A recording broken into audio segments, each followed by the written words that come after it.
citizens of the world. This is a message from an... No, you don't, young man. You can't hack my computer.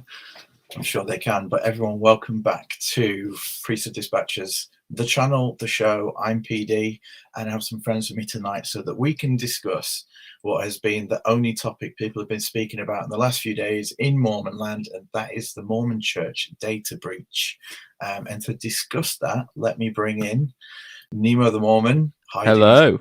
Hiding his ears as usual, and Peter Bleakley in his really long green room. That green room's amazing. A palace.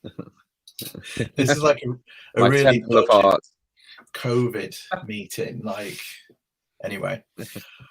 Okay, how you doing, guys? Doing really well. Just sharing this far and wide over the internet because it's going to be significant. It is. We've got some really good stuff. We've got news from insiders who actually dealt with the cyber attack, and we've taken a really good look at what was going on, really.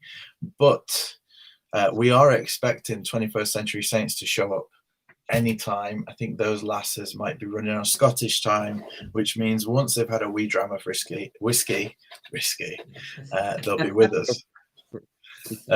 Everyone as well, if you're watching on YouTube, there is a poll, and what we were interested in was where people got the email. So we're aware that it's worldwide. We obviously heard from a lot of people here in Europe that got the email, but where were you? So the options are Europe, the Americas, anywhere else, or I didn't get the email, because you can only put 4 options on a YouTube poll. I wanted to put all the continents, so don't feel like we're very Europe and US centric. I had to put something. So if you are anywhere else, or if you'd like to put in the chat the country that you are in, that would be amazing, so that we can kind of see where people were when they got the email. Okay, guys, have you recovered from Sunstone, UK? I just about have. Just a little bit. Yeah, I got ill at the end, so I took some time to recover, and then I'm trying to get myself ready to go to Thrive out in Utah. Thrive? When is Thrive in Utah? That Provo. is, yeah, Thrive Provo, something like the 29th of October, I think. Go check out the website. Yeah. thrivebeyondreligion.org, but that's what I'm getting ready for now, because US customs is a nightmare. Yes, no, absolutely. Make sure that you show them your ears and that you don't put anything dodgy in your prison purse. I'm just going to come out and in again. Sorry, my headphones are being weird again, so I'm just going to leave and come back. Sorry, right. Give me a mo. Ta-ra. Okay. Whilst he's gone, Nemo, yes. I've bought. We can talk about him now. A buzzer beater. Oh, a what now? A buzzer. All right. If Peter goes on for too long. Sort of thing. Yeah. So Family Feud, Family Fortunes, Eat Your Heart Out. I like that one. And he's back. Peter, hey. Are you with us? Yeah, sorry, it's just that crackling thing was happening again, so I tried to take them out and in, but never mind. Carry on. All good. Okay, awesome. Well, currently on the poll, we've got 26% in Europe, 11% in the Americas, and 63% didn't get it. So it was genuinely a worldwide thing, though. When I've spoken to, we'll get to that later, but it was genuinely a worldwide thing, not just Europe. The US did get emails. So here we go. Let's look at this beautiful thumbnail. It's beautiful. Yeah, I want that hoodie. And that's like the perfect Halloween costume, isn't it? Just question mark. But let's take a look. So here's the email. It came last Thursday, the 13th of October. Today is Sunday, the 16th of October. So it's 3 days old. And yeah, it was a long email of bit of a nothing burger, but it was a nice one to get because it was different, wasn't it? It wasn't your usual. Well, I was suspicious. Like when it arrived, I looked at it, and I thought, I'm not going to click on any links in this. There was some phone numbers at the bottom that were hyperlinked. I'm not going to click on any links in this. Any email that starts with important information about your church account, like, yes, That's really dodgy. It is dodgy, isn't it? It's dodgy. But this one has the Church of Jesus Christ kind of corporate JPEG on the top, and we'll see some later, or at least one later, that has a different JPEG on the top that kind of proves and explains what we're looking at. So, dear account holder, the church, I'm not going to say it all, a Utah corporation soul. Does anyone know what a corporation soul is? I believe it's a corporation that only has one member. I believe this is to do with the fact that Russell Nelson is essentially the only member of the corporation of the church. So he is the sole member and the sole shareholder of the corporation. I believe that is what that means. Possibly. I looked it up. And while you're looking it up, I can tell the ladies and gentlemen that everyone got the same engagement number, it seems. Yes. Which is very interesting because you think, oh, okay, right, I'm going to be able to go... I was going to be able to go and talk to them, and they would know about my data and whether my data was affected and how it was affected. No. Oh yeah, I thought that as well. Did you call them? I didn't. No, because you had, and I was like, oh well, that's fine. Yeah. Well, a corporation soul is an individual person. So you're right, Russell Nelson, who represents an official position which has a single, separate legal entity. So. Just to get onto one of our other topics, I think this may be a tail wagging in the dog with the succession in the church. So bearing in mind, whoever is officially the president of the church kind of owns all the money and has the legal right to sign off on things. It's in their interest to have the next president immediately exist, a bit like succession in a royal family. Without any hesitation or wait or praying for a revelation about who it should be. So could it be that the evolution that seems to have happened quite early on of, certainly in the 20th century, of the oldest serving apostle automatically becoming ex-president rather than actually seeking and risking a revelation and having a vote of membership first before ordaining him, it's all about the money, that they need someone in position making the decision, signing the legal documents as they handle hundreds of billions of dollars of assets. Just has to happen immediately. It's a good point. Wait for the next.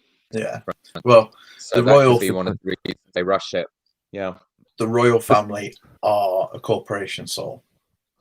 But then why would you have just one man at the top? Why wouldn't it be that essentially the top 15 are all because they claim to act unanimously and whatever. They claim to say that they all act unanimously and they won't make any decision unless they all agree on it. So what would be the problem with them all having having them all as kind of heirs to the kingdom, and then once the revelation comes through, you can decide which one it is that's going to stand up and take it. But anyway, that's an aside. Okay, so corporation soul. People in the comments saying I'm the copy. So what I'm going to do is reboot my computer. So I'll be back in a minute. All right, we'll catch. Sorry about that, folks. We'll try and put it. Yeah. Okay. Right. Okay. Well, next in the letter, we'll move on. They get to the most important thing, and that is your money's not affected. Yes. So, because with church, it's always money first. Yeah. So you can keep giving it to us; it's not affected. So at this time, there is no evidence that any of the financial information has been impacted, and there is no indication that data has been or is likely to be used for fraudulent or harmful purposes. I would love to know just how they know that. Just how they know that the person that's got a hold of my personal details isn't going to use it fraudulently. Yeah, because I mean, I saw a cybersecurity guy earlier going on about it on like KUTV News or something, and he was saying, well, it doesn't really bother me because all of our stuff's on the dark web anyway, and this is just like corroboration. And I'm like, well, yeah, it is. And I'm constantly getting emails from like Google saying your whatever has appeared on the dark web, change your passwords now, and different things. I'm like, it's such a pain in the backside. But they go on and they say we're notifying everyone worldwide whose data may have been affected, even where this is not legally required. How nice of them. Oh, when money's involved.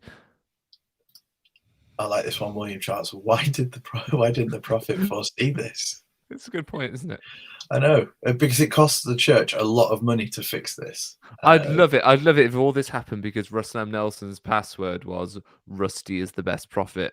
1, 2, 3. And they guessed it. And they guessed it, and now that they got in. No, it's because he was in bed that night and he ran out of pages on his pad where he writes everything down, and this was the last thing that Elohim gave him. He was like, oh well, there is a massive cyber attack coming your way that's going to cost the church millions of dollars to fix. Please be aware. And he's like, oh, didn't catch the last bit, but it's okay. Okay, so the next bit of the letter. Go on, Nemo. You can. What happened? March 23rd, 2022. They detected unauthorized access to certain computer systems, and we're going to look at those certain computer systems in a moment. They immediately notified federal law enforcement authorities. Yes. It's interesting how the church will immediately notify law enforcement authorities when money is at stake or when it's them in the rough. But when it comes to reporting child abuse, apparently they won't immediately notify authorities. It's interesting when they will do that and when they won't. There's been a lot of chatter around that on online. Yeah, it's BS, isn't it? Like it is. It's like all of a sudden, oh yeah, we contacted law enforcement immediately. Okay, so why don't you do that when a child's being abused? My opinion of this would be that they had to notify law enforcement immediately because in the different jurisdictions around the world where data is kind of policed, they can be fined heavily for not involving law enforcement immediately and taking the correct steps. So it's the money again. Whereas if they don't go to law enforcement immediately about child abuse, who's going to prove it? Yeah, you know what I mean? To the point that it has that impact that a government agency can hold them to account. I hope someone does eventually. But the police told them that they had to keep stum and that they couldn't report or say anything to anyone until October the 12th when they lifted that embargo and the church sent this out on the 13th. Now, I was kind of annoyed by that because in 7 months, imagine what a hacker could do with my full membership record, contact details, emails, passwords, birth rate, address, etc. 7 months. And they're telling us to be vigilant now. Yeah. Whatever, if anything was going to happen, it's probably happened already. Yeah. I'm not the kind of person to use the same password for everything, but there are some elderly folks who have signed up to the church with, for family search or whatever. They're likely to use the same password in a lot of places. And so essentially these hackers got their password and could have been wreaking havoc for several months. Yeah. And the church's public statement is just so typical. It's, oh, here's a long list of disasters that just happened, but it's fine because they didn't actually get your credit card number. But they've just listed literally everything that you need to do identity theft. yeah. But this is the thing, it's always the distraction. It's like, oh, but there wasn't a tidal wave. There's always like but it's okay because that even worse thing didn't actually happen, rather than accepting the scale. So was it 11 days? Do we know how long that they actually March had 23rd. at it? The system wasn't secured again until the 3rd of April, fully secured, because it was. We're gonna find out in a moment, but it was a very long process to comb the system. Like whatever the person who did it they did it right. because they absolutely shafted him.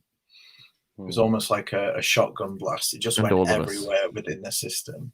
Mm. Sorry? Mm. I said, and they shafted all of us. Yeah. But the church, who know. committed the intrusion? So I'm not going to read all that, but basically, they say what I just said. That the US federal law enforcement authorities suspect the intrusion was part of a pattern of state-sponsored cyber attacks aimed at organizations and governments around the world, and that this went until April the 3rd. Now, around that time of year, which state was having a real go at people? Was it North Korea? Was it Russia? I think it was Russia. I think this is. So when did they roll into Ukraine? Was it the 24th of February, something like that? Yeah. And sanctions are really getting going, and they must have got to the bottom of the barrel when someone said, "Hey, let's attack the Mormon church. Go after the Mormons."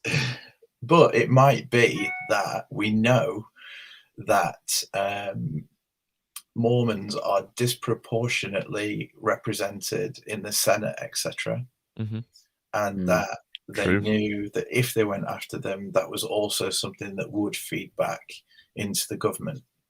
So maybe they were smart about it. Yeah, but also the Russian government has made a big thing of targeting Mormon missionaries and being hostile to them and basically making it illegal for them to operate there, as this idea of creating anti-American hatred and allegedly defending, Russian Orthodox religion, which has become a fig leaf for Putin. So there's a history already of them specifically being extremely hostile to Mormonism. And so there's that. I love the point that Sarah Elizabeth made just now before. So there's this one in the UK. If there's a serious incident, it needs to be reported to the Charity Commission. But also she was saying, well, were people's records of disciplinary issues hacked? Because you could get amazing blackmail personal information if you hack the records of people who've got annotations on their records and so on, or disciplinary action taken for adultery or abuse or whatever it happens to be.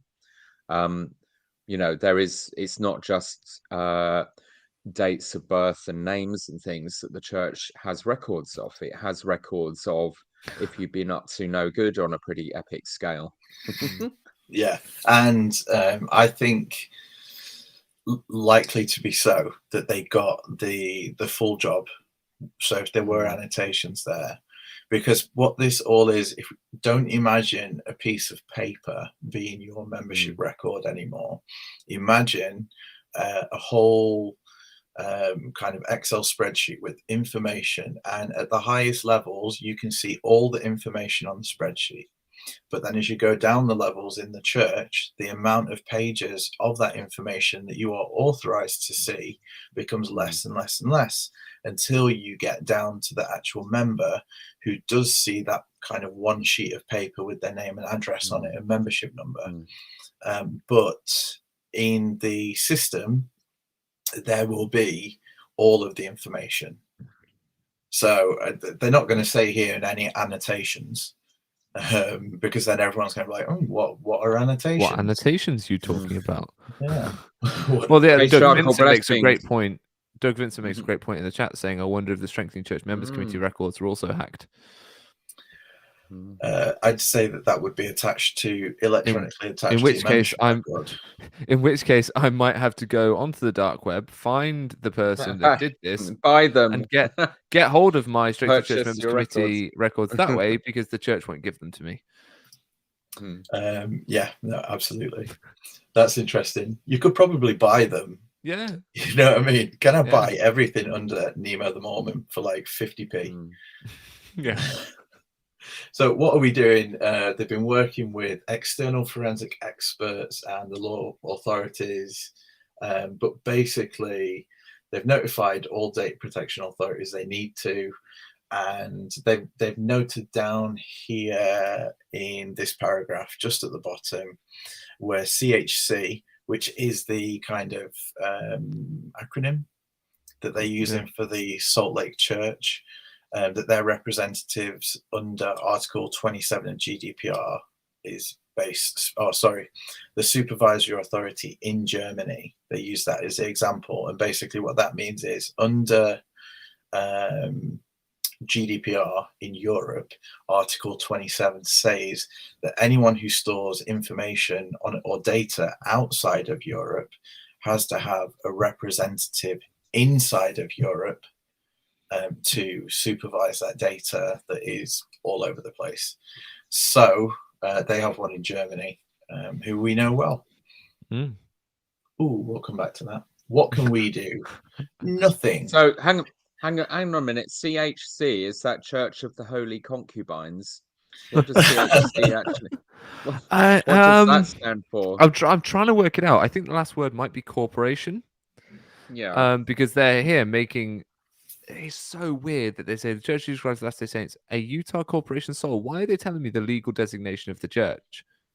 I don't understand why, unless it's part of some compliance thing where they've got to state what type of organization they are when informing people. But it's a weird little initialism to use. CH might just stand for church, so it might be church corporation. Possibly. But it's interesting that in the UK it's GB. Mm-hmm. So why wouldn't it be like USC? Well, I think these little initialisms aren't universal, so it depends what lawyer you're talking to. All this does is basically they will pick a set of letters as a way to shorten what they're going to say to you, so they don't have to keep saying the long phrases all the time. And essentially, as long as they establish it at the beginning in this way, and this is quite a standardized way to do it in brackets with a little quotation mark, then they can continue to use that throughout the document, and it's then legally, if you're reading this document, every time it refers to that, it refers to the initial thing. So it's not standardized. Well, someone needs to let them know that it would be easier if they used TSCC. Yeah. So what can we do? I thought this was rich. We have no indication that any of your personal data has been misused or published. Have they searched? You had no indication that this was going to happen in the first place, which rather makes me question your position as a prophet, seer, and revelator. Yes. But it's stupid. So they recommend we remain vigilant. This is remain vigilant about security of your personal data by monitoring your personal accounts. Well, take their own advice, sir. Yeah, but the thing is, monitoring my personal accounts, this would have been great if I'd known at the time that it happened. But do you want me to go back through the last 7 months and check all my personal accounts to make sure there was nothing out of order? But something that's happened to me this year is I'm just getting loads and loads more junk mail. So I got a ton more. Yeah. So I don't know if that's a thing. But yeah, there'll be you should promptly report to law enforcement authorities any fraudulent activity, scam, or identity. Again, they're encouraging prompt reporting here, not Straight prompt away. reporting when children are being abused. Yeah. Just want to keep hammering that point home. Yeah. Oh yeah. No, Too keep right. it. Okay, people, we're ambitious tonight. We're going for 300 likes. If everyone can hit the like button, that'd be amazing. And if you can all invite your friends, and I learned this one from John DeLynn, if you take a moment now to share this stream on Facebook, then we might get more friends in here. Also, you can donate to the show either using the super chat button or the PayPal link in the description below. And that is my last shake of the cap. Who was it? So we've already discussed Russia because they were hating us at the time. But I have a story. Was it PD? Okay. And this didn't occur to me until about 5 minutes after I'd read it. And that's slow for me. Okay. But does anyone remember, maybe half of you weren't here then, back in April of 2022. So whilst this was going on, someone created this lovely Jesus rainbow logo, and we used it as our April Fools for the prediction show for conference. Okay. Now, when someone created this, Mm.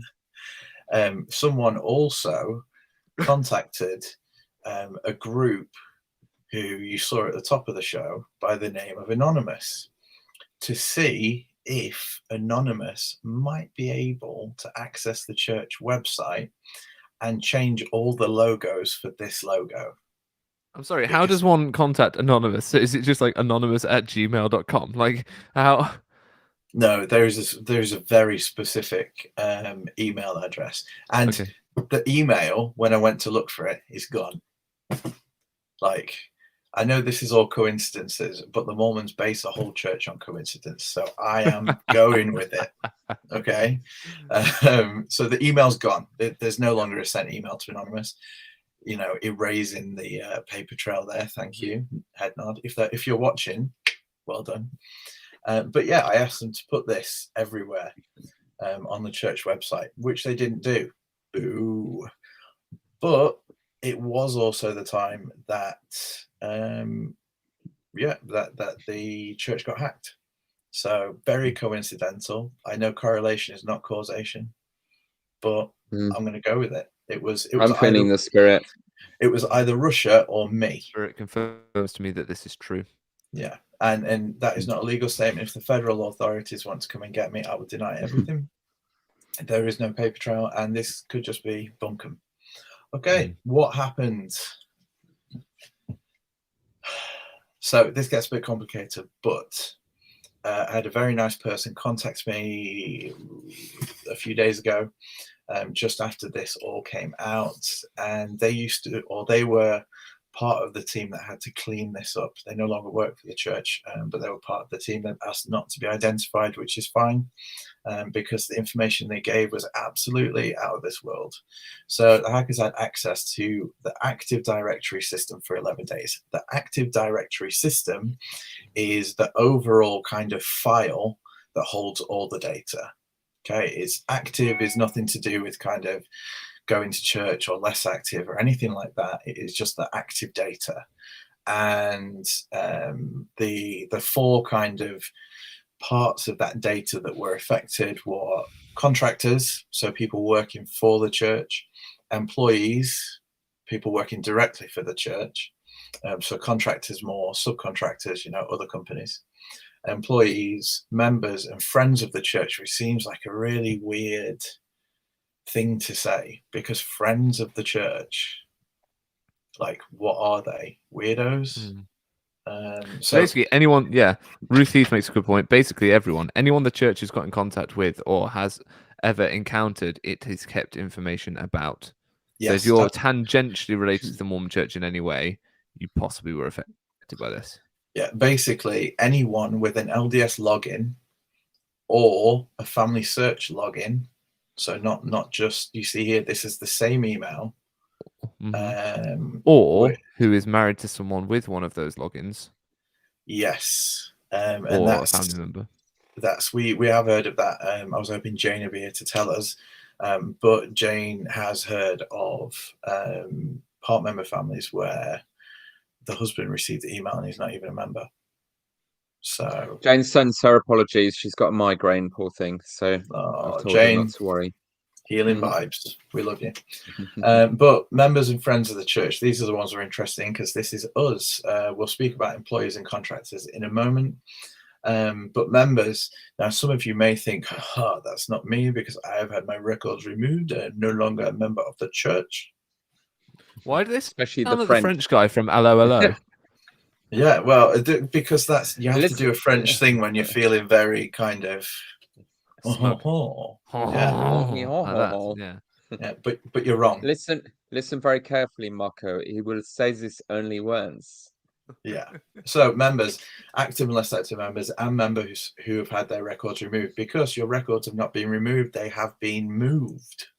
You see what they did there? They just took out the re. They have been moved. They are no longer available on the local system for your local bishop, etc. They are still on the system, but they've been moved back to Salt Lake. So you've been removed from the local system. This gives us a very I think I might be jumping the gun slightly, but so apologies. But I really do think this should create impetus for the church to have to remove the data more permanently, despite what protestations they may give and what purposes they say they should keep your data for. I think this shows that having data as part of a large corporation like this makes that data at risk of things like this happening. So really, it should go permanently. Sorry. Yeah. Carry on. No. That's been the biggest response, like across the Bloggernacle. People who had their records removed long ago, including relatives of mine, are saying, "Hang on a minute, what? I should not have been made vulnerable like this. This is completely irresponsible. They told me my data was no longer on their records. So why am I now being told I'm the victim of potential identity theft and hacking when they told me you didn't have this data?" And we've always known they hang on to this stuff, because if you rejoin the church and get baptized after excommunication, suddenly they can restore all your blessings, and they've got all the records of when you got ordained to the priesthood and went to the temple. Right, So we pause. already need your Pause. Because Well- no one can have more than one new name. Imagine the confusion on the morning of the first resurrection when Susan, who first went through the temple and got the name Hannah, but then left the Yes. church and then came back to the church and got the new name Sariah, and then her husband stands up and screams Sariah, but she only remembers Susan. Now, if Hannah, only there was a way to work out what name you might have got in the temple, depending on what date you went through. Well, but they would they trust that you got the date right if they hadn't kept the data? They just, when you remove your records, they say, please keep a note of what day you took out your endowment, or please note the day you took out your endowment was this date, and so should you be required to rejoin the church, you will need to provide us with this information so that we can restore your correct new name to you. There you go. Solved it. You're welcome. Wow, there you go. Well, Ruth Heath mentions GDPR, and people have challenged the church through the ICO about the right to be forgotten and the fact that the church still holds historic information about the person. And I think the one that we heard about Nemo in this case was baptismal record, that they were like, why do you still have my baptismal record? And the church said, or no, the ICO sided with the church to say that it does count as historical record, and that they can keep it. So, yeah, deactivated. Your account has been deactivated. But if the only deleted. information they keep, is Nemo the Mormon was baptized on this date, confirmed on this date, fine. Hackers can have that. No, frankly, but they can't. no. They shouldn't have my date of birth. They shouldn't have all the other personal information. The church doesn't need to keep that. No, that's correct. Although, would they need it to confirm your identity? Just like because if might want to do to steal your identity. No, because if the church keeps those dates, tells me those dates when I leave, and says we will need to be provided with these dates should you wish to rejoin the church, then the impetus is on me to give them those dates back as a way of proving my identity. My name is Nemo the Mormon. I was baptized on this date. I was confirmed on this date. That's the password for getting back to them. No, but that is not the password. Trust me.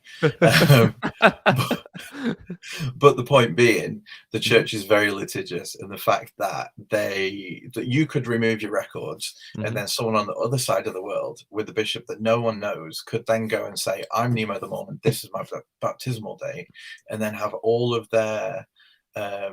your blessings restored to them when they've not even been to the temple or anything.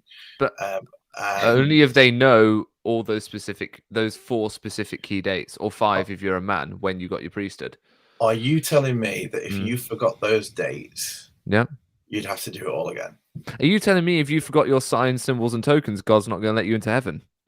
I'm absolutely telling you that. So, well, in which case, then fine. If I forget those, that's my fault.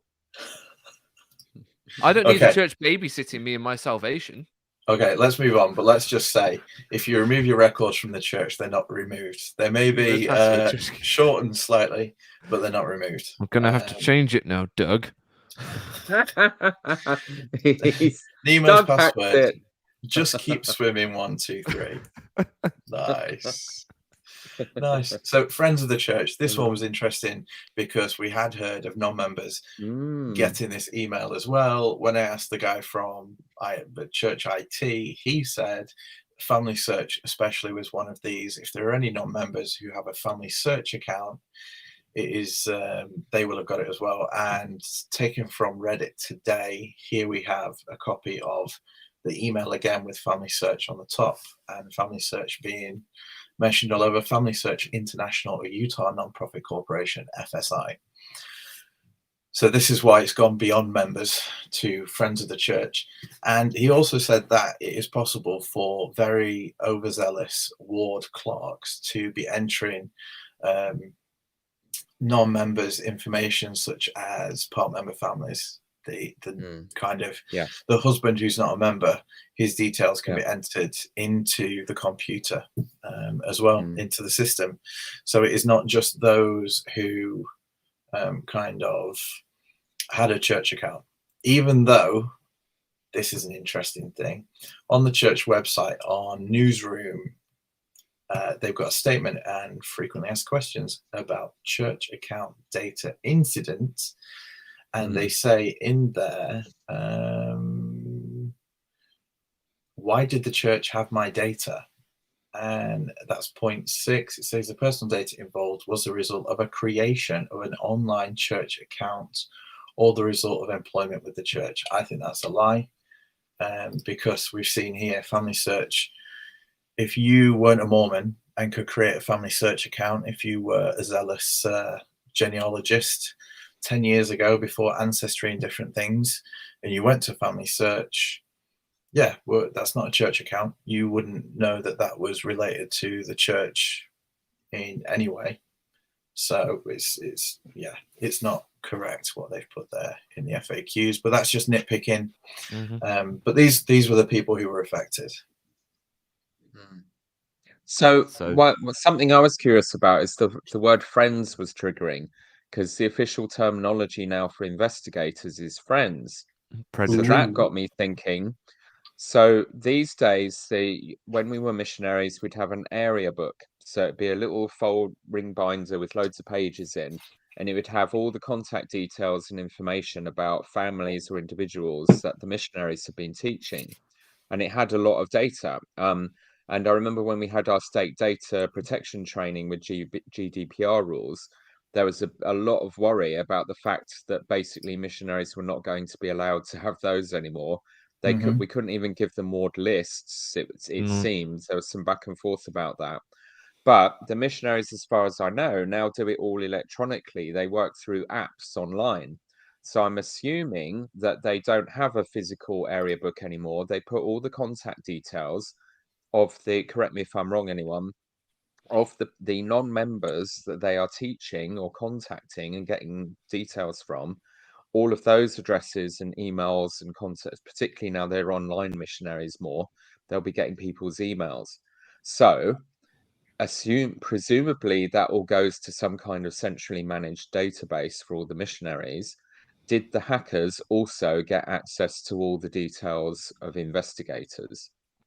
It'd be interesting if anyone on here was an investigator and got the email as well. Or something that Sister PD mentioned earlier, anyone who has done like a media referral in the past and requested a copy of the Book of Mormon. Because there'll be something by supplying your email address to the church and requesting this, you hereby consent to the church keeping your data for this, and this, or whatever. So that's a very good point there, that could be a thing. So but what was done, what was the church's response to this? So on the 23rd, when they found out, oh holy snotballs, someone's in the system, there's a bug in the system, what do we need to do? The church put together, well, someone called the police, but technically the church put together a small team of their IT specialists in Salt Lake and swore them to secrecy. So the police knew, church leadership knew, and this small team of IT people knew and were told that they could not tell anyone, any employee outside of that room, kind of what was going on. So when it came to contractors and employees, they had to go through every account and figure out which ones had been affected and then delete the account and restart it, basically, which seems a bit weird, because why don't we have to delete our accounts and restart them? Am I misremembering something? Does anyone remember there being a bit of website trouble? Oh, lots of broken I links. remember there. I Yes. remember, yeah, there being some issue with the I website and my thought- ability to log on. But I don't recall when, and I didn't think much of it because websites go down for maintenance all the time. Yeah, But the church website did go down for maintenance several months ago. I Well, wonder whether that was that could this. be it. well, when he said, when the person said to me about deleting accounts, I said deleting members' accounts, like deleting the record or whatever, and he said no, it was mainly employees. So basically, it either triggered everyone has to reset their password, contractors and employees, and some employees' accounts had to be kind of destroyed. Why didn't they, like, without saying anything? Because they wouldn't have needed to say anything. Why didn't they just, you know, when you're at work, right, and it's been so many months, and the computer says, right, you need to reset your password. Yes. Why didn't they just put something through the system that basically told all the people, right, your password's expired, you need to reset it? No one's going to bat an eyelid. Everyone's going to think, oh, right, okay, that's a good idea. Let me change my password. But they didn't. They just stayed quiet.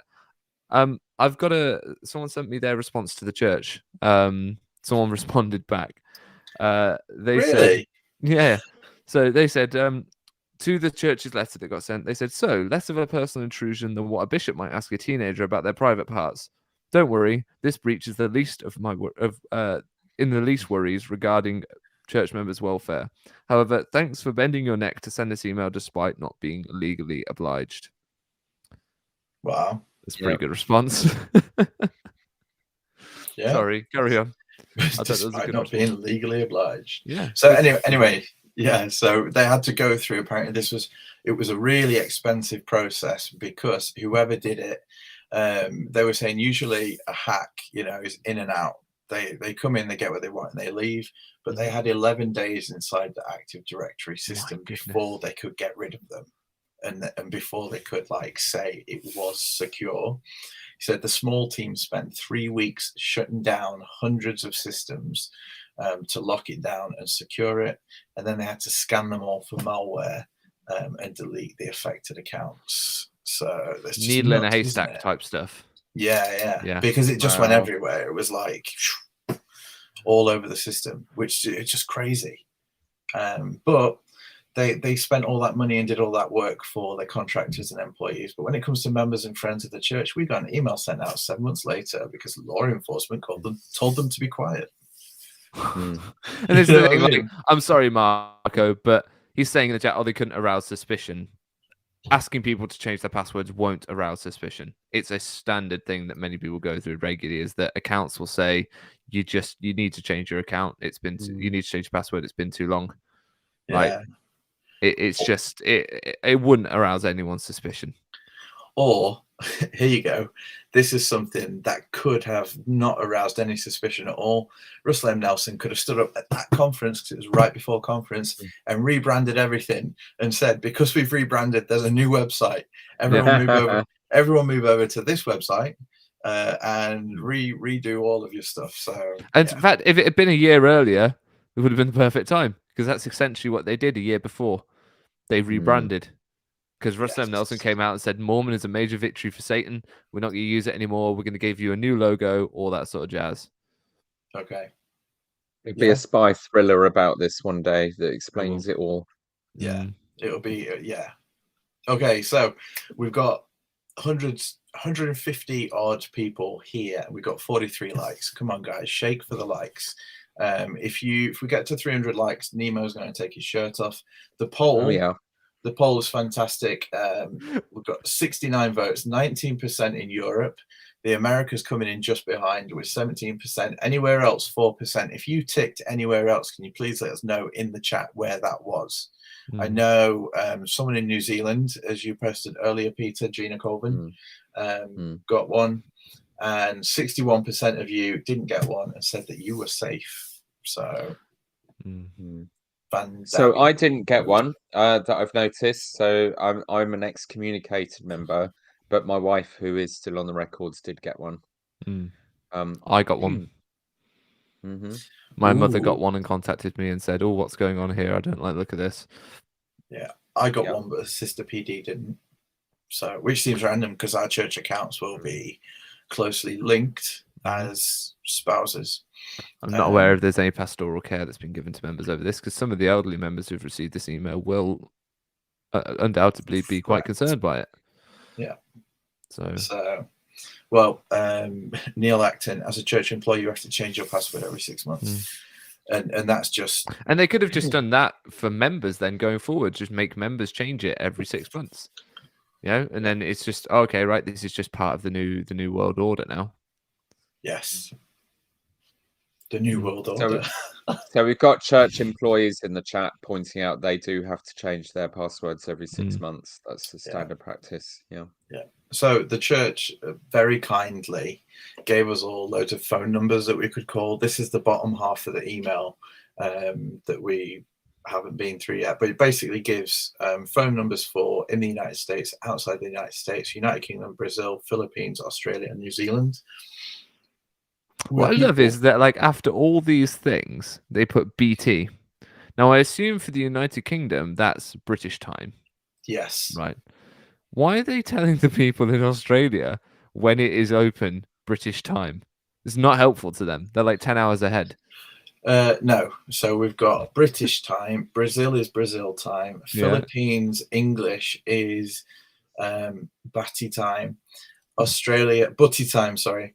Australia English is bangers and mash time. It's Batty time. New Zealand English is it's time to get your butt up the mountain to Mordor time. Came up with that on the spot. Can you tell? Gina Colvin has left the chat. Very professional. But they said we have contracted Experian, an industry leader in data security response, to receive these calls. Experian, is that the same company that do credit checks? Absolutely. And I'm about to call them. Are we ready? Are we ready? Thank you for calling Experian. To answer your questions, please have your engagement number ready, and an agent will be on the line to assist you momentarily. This call may be recorded for quality assurance purposes.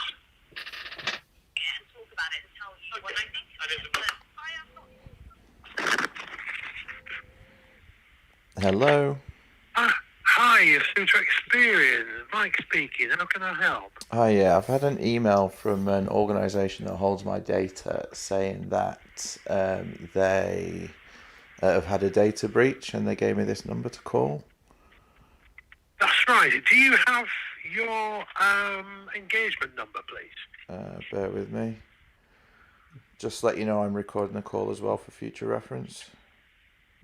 That's absolutely fine. I think they recorded our end too, so no problem there at all. Awesome. It is Bravo 058 762. Okay, so it's a Latter-day Saints, Yeah. Okay, 62. Right, and how can I help, sir? They gave me the number if you wanted to ask any more questions. I was just wondering if there's any way I could see if my data had been, I guess, breached. Yeah, because you've received the email, you are part of many people whose data has been breached. But to put your mind at ease, in the main, it's no financial data or anything was like that was collected. It'll be your username, your membership record, your email address, birth date, that sort of thing. That's the sort of data which will have been collected during the breach that is strongly suspected. But again, no financial data or anything like that. Okay. So bear with me. I'm just Doesn't looking at put the my mind advice at ease. that they, I guess, gave. Not at all. So with because like the membership record has like all of my personal details on it. With regard to identity fraud or anything like that, is that I don't know, a possibility with my name, address, date of birth, nationality, previous addresses? It's unlikely. The breach, what's actually happened is the breach occurred back in March, and it's been investigated through law enforcement and such like. And none of the data is of much use. It's believed to that's been the cyber attack came about through state-sponsored cyber attacks and what have you. It's not intended to cause harm to individuals. That's the point. So even though yes, data was breached, it's of little or no use to whoever had breached it. Okay, and was it just in the UK, or do I need to let my friends in the States know to double check, or? It was anyone who's registered with Latter-day Saints. So yes, it will be overseas as well. We have and throughout Europe, Germany and French, France and such like. We have French and German, Italian teams dealing with those countries. So yes, potentially it will be. But if they've been involved, they'll have got the email. So if they haven't got the email, they won't be involved. Okay. But general rule of thumb, sir, is there's nothing to worry about. Of course, be vigilant, change your passwords to your email and such like that. If we'd recommend you do that. But there's nothing as such to worry about. Okay, all right, not to worry then. Thank you very much. Not at all. You're welcome, sir. Sorry, he was about as much use as a wet lettuce. Well, he was essentially a man that was hired to repeat the things that were written in the email. He was basically, because some people want to hear it from a human voice, to reassure them. Yeah, but when he first answered, it was almost like a question. He's like, Experian. I'm like, well, are you? Don't ask me if you are. You should know. It's almost like he's some guy who just picked a random card out of a hat with he may not work directly for Experian. He may, but because he wasn't like some data privacy expert. He was a script reader, as someone's put in the comments. Yeah. So he may well work for a call center company that answers calls for several different companies. At which point, he may actually be questioning, is this a call through the Experian line, or am I getting one from T-Mobile, or like, Yeah. I would bet 10 pence that half of the training was about how to say Latter-day Saint correctly instead, and all the protocols with the name of the church. If they say Mormon, calmly and politely correct them. Yes, correct. I'd have loved for him to have said, yes, the Mormons. Okay, so but something that I specifically asked about, identity theft, and no, don't worry about it. Don't worry, they can't do anything. No, it was Russia, or a state-sponsored attack. I tried to Google, what do I need, or what does someone need to steal my identity? I didn't want the police to come around. What do I need to steal someone's identity? And the ICO, which is the Information Commissioner's Office, is that right, guys? Here in the UK, who looks after all of our data and smacks organizations on the bottom when they don't handle it correctly. It says your identity is one of your most valuable assets. So when the church says nothing of value was stolen, let's give them one of them. If your identity is stolen, you can lose money and may find it difficult to get loans, credit cards, or a mortgage. Your name, address, and date of birth provide enough information to create another you. An identity thief can use a number of methods to find it, but then they can take out credit cards and apply for state benefits in your name. So right. Nothing to worry about, mate. I don't know who was right, the church or the ICO, who probably deal with loads of people. ICO, you get one of these. I'm loving these buttons. They're not coming through, PD. Hate to burst your bubble. Okay, next time. Right. So something that I was told that you could do if you wanted to double check. So for people who've already taken their church account down and think that they've had their records removed, if you want to double check what the church has still got of yours, you can go to the church account page, click I forgot my username, and then when it comes to the I forgot my username or password, select email address and enter the email address that received the notice. So if you got the email and you're wondering, well, why have they got my email and different things? So enter that one in there. This will then return the username. And then you can use that username to reset your password. And in this way, you can access that church account. And randomly, in the church account, there is a button to delete your church account. So you can go in there and delete it. So it says that on the left-hand side of the page, select delete account. This will remove access to any systems you have used, any data stored. So like family history, etc. So yeah, I thought that was. But will it? You know, do they actually let it delete everything? I wonder if there's a class action in this for members who are covered by GDPR regulations to say the church has mishandled their data. Those, particularly those who have left, right? Those who have left and were led to believe that their data was inaccessible, had been sandboxed. Clearly, wasn't sandboxed.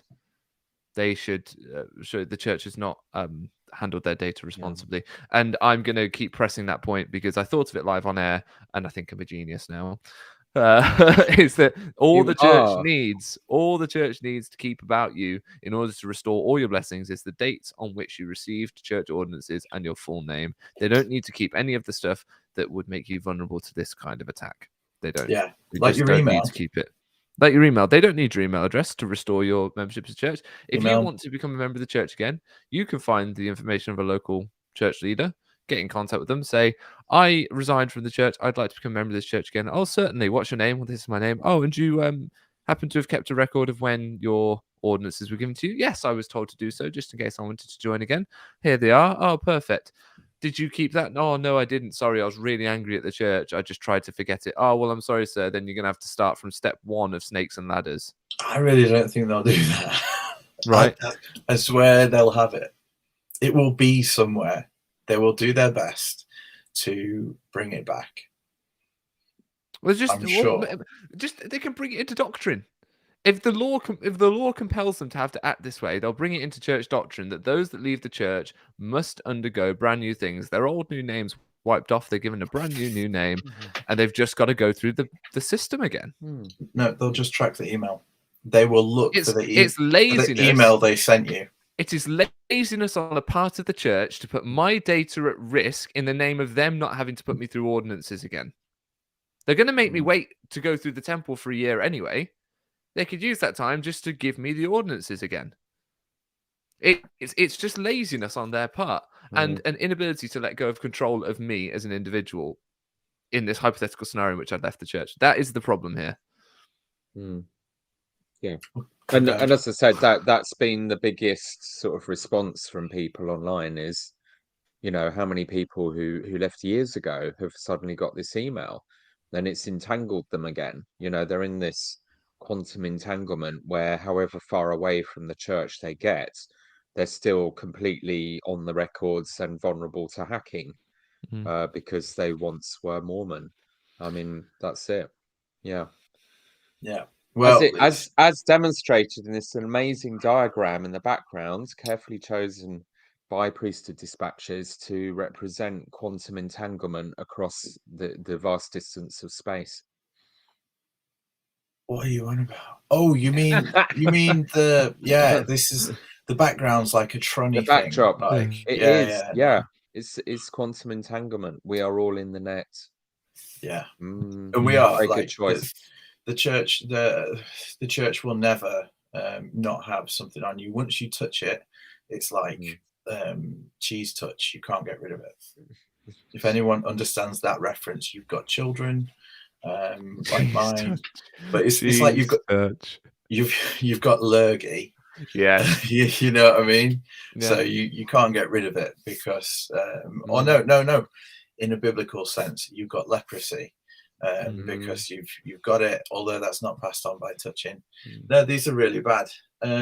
Okay, so we're not going to beat this. We've been here for an hour, but we just wanted to say this is what happened. It does highlight that the church has a problem.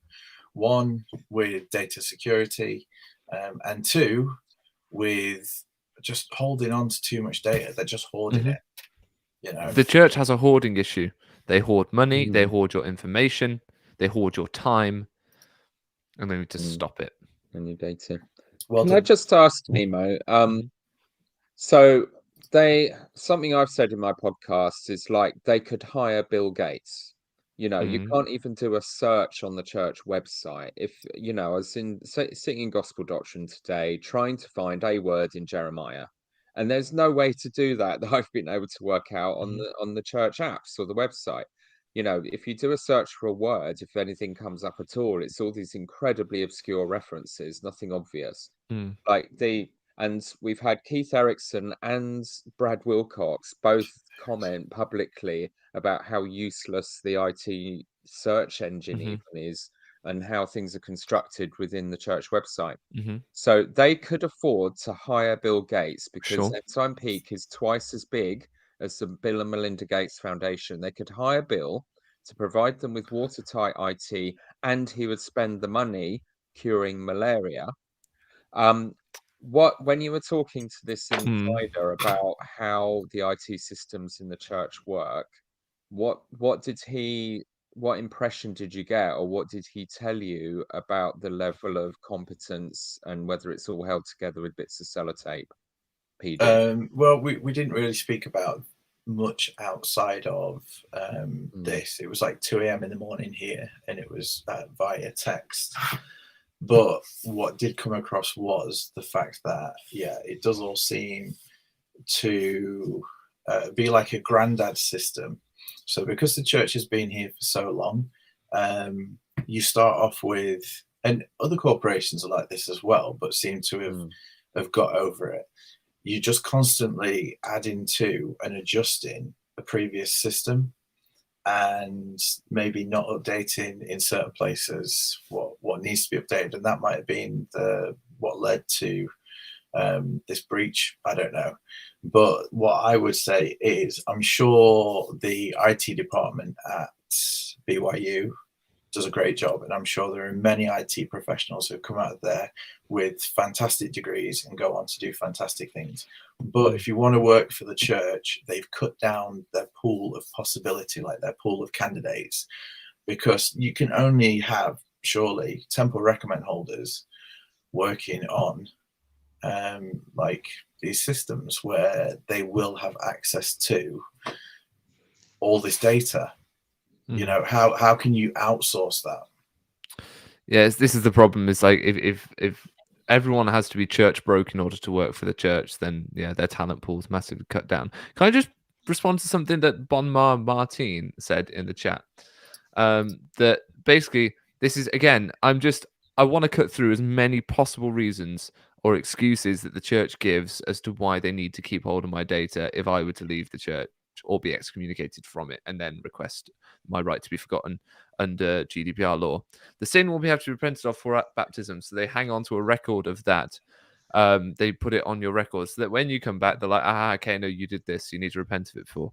Well, wouldn't I need to repent of sins anyway before I get baptized, either rebaptized, or if I have to be rebaptized anyway, if it's not just a straight up, right, okay, you're back in the church, it's like it never happened. If I have to be rebaptized, I have to go through that ordinance again. And part of going through that ordinance again the first time was repenting of sins. So of course I'm going to have to repent of sins the next time. But the first time I went through, the bishop didn't have a record of everything I did, and he had the spirit of discernment, and he had to kind of work out whether there's anything I need to repent of, and I had to be, honest with him. And so wouldn't that just be expected of someone that gets rebaptized? Why does the church not trust those being rebaptized by having to keep spying on them while they're left the church?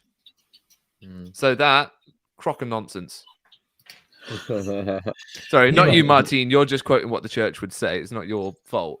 Okay. But the Sunflower- church's excuse is a crock of nonsense. Sunflower Seed, I have family in Salt Lake and can tell you that, 100% truthfully that they hire a lot of contractors for IT and headquarters, and Paul Amory said that everyone has to sign an NDA when they work for the church contractor, supplier, or permanent. That's interesting. So the pool isn't so small; it's just crap. Yeah, and Bob Martin gets my point as well. That I wasn't having a dig at her. Just the church's handbook is nonsense. Well, it won't be the church handbook in however long, because they'll have changed it anyway. They will. So yes, before we end again, I'll shake it for 300 likes. We're on 72. If we can get to 100 by the time we close with prayer, that'd be amazing. And you can donate to the show. Nemo will be naked. Yeah, that's so.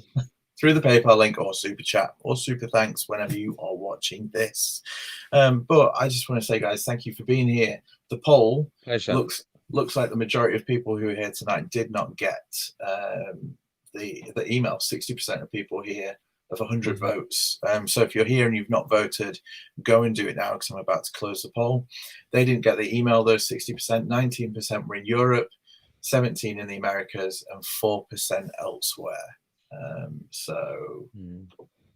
Yeah, it looks like, I don't know if that 60% would represent the actual kind of amount of people. Would that translate to 60% of actual church members didn't get the email, that they didn't get that much data? Well, either one, you're talking about millions of people, especially if it's just anyone on the records, not even active necessarily. Well, they took Just a that lot of 16 people. million number, Yeah. and that is an aggregate number, including those that have left. So if even those that are left are effective, yeah, you're right. This is millions of people. And could it be that the majority of people who've been hacked are no longer active in the church?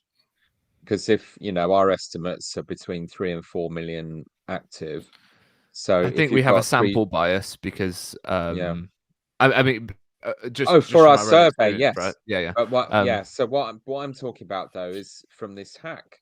So if this hack got at a 60% of all 16 million, and it includes everyone who's had any kind of contact with the church with contact details, then my point is this hack has inconvenienced or threatened the data of far more people who are not even active members of the church anymore than those who come to church on a Sunday.